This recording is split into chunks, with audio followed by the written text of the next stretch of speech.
Kada odlučite reći ne stresu, put je vrlo jasan. Sigurno idete prema Cresu.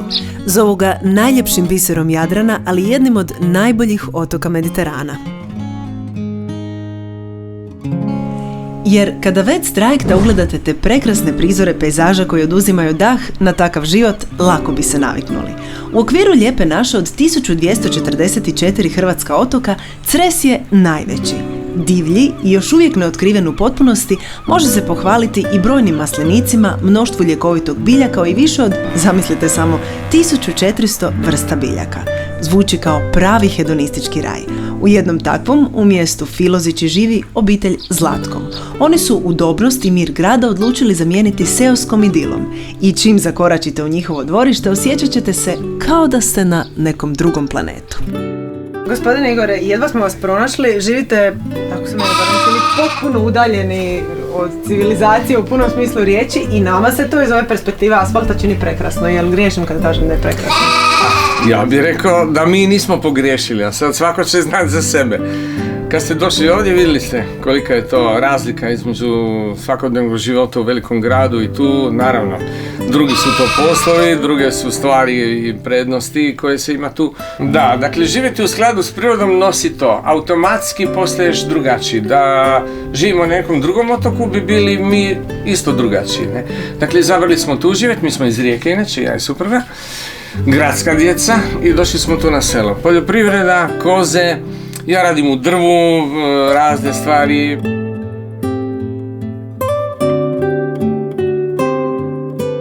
Vi ste tu osmislili jedan svoj proizvod kojeg zovete krotitelj. To je? Da, krotitelj je jedna jako uspješna, zadovoljna sam sa tom igrom riječi. Krotitelj je nešto što u stvari ukroti pršut. Dakle, kad mi ukrotimo pršut sa ovim, možemo ga rezati kako god ćemo. Možemo pršut dignut. Dakle, on je ukročen totalno i sad je na nama kako ćemo ga rezati. Na farmi su 2 kućice za iznajmljivanje. Jedna za 2 osobe kraj bazena i druga za 4 osobe. Najatraktivniji je stakleni strop iznad kreveta kroz koji ćete vidjeti zvijezde. Kakva romantika! Ali to nije sve što nudi čarobni otok Cres. Kada poželite doživjeti zanimljivo iskustvo, put će vas svakako odvesti u Drugoruta, čija svakodnevica uglavnom proleti u sušenju vune. Jedinu brigu predstavlja im otočka bura.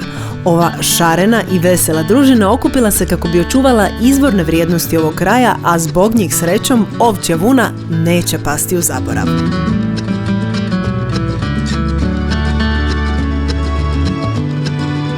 Prije 20 godina na jednoj radionici tkanja okupile su se zanimljive žene, ali u biti glavna tema je bila problematika bacanja vune, da se od vune ništa ne radi. Rekli ste da se tone i tone vune u Hrvatskoj naprosto bacaju. Tako je, nažalost nema otkupa, nema prerade, vuna je kao sirovina zaboravljena i danas je tako. Naravno, postoji sad nekakve ideje, vuna se može koristiti u poljoprivredi, mi smo pokazali da se od vune može raditi razne stvari, dakle nema pletenja, nego ima filcanje. Ručno rađeni predmeti od vune u raznim oblicima bez pletenja. Da, sve je moguće. Pogotovo kad sve navedeno režira creska ovca. Zahvaljujući okolišu u kojem živi, ona je mala, ali živahna i izdržljiva. Kažu, ovdje ih živi preko 150.000. Ova otočanka nikad nije u štali, što ju svakako čini prilično otpornom i prilagodljivom. Naravno, ovčarstvo je na Cresu oduvijek bila tradicija, a srećom ono postoji i danas. Možda je baš zato brdoviti šumovit otok prepun idiličnih pašnjaka dom i još jednoj životinji. Na najvećem hrvatskom otoku logično žive i najveće ptice.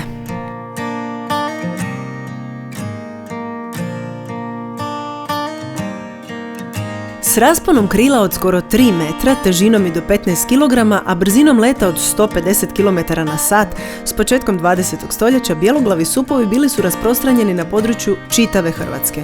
No danas to više nije tako. Tako je, da. Uz otok Prvić, Plavnik i Krk, Cres je znači posljednje stanište bjeloglavih supova u Hrvatskoj. Zašto im se toliko sviđa na Cresu? Supovi, kvarnerska populacija, odnosno zadnja populacija hrvatskih supova karakteristična je po tome što gnijezdi na liticama neposredno iznad mora, zasigurno jedan od čimbenika zašto su ovdje i ostali kao posljedna populacija jest to tradicionalno ekstenzivno ovčarstvo koje je još uvijek u nekom manjem broju naravno, ali i dalje prisutno ovdje na Cresu. Nikad ne napadaju živi plijen, oni su strvinari, znači jedu samo uginule životinje i to im je isto i plemenita funkcija u ekosustavu da su takozvana higijeničarska služba.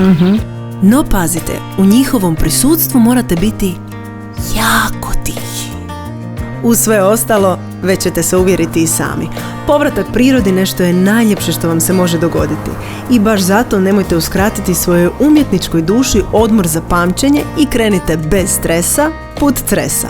Putovanje ruralnim krajevima Lijepe naše se nastavlja. Kamo vas vodimo u sljedećem nastavku? I to ćete doznati uskoro.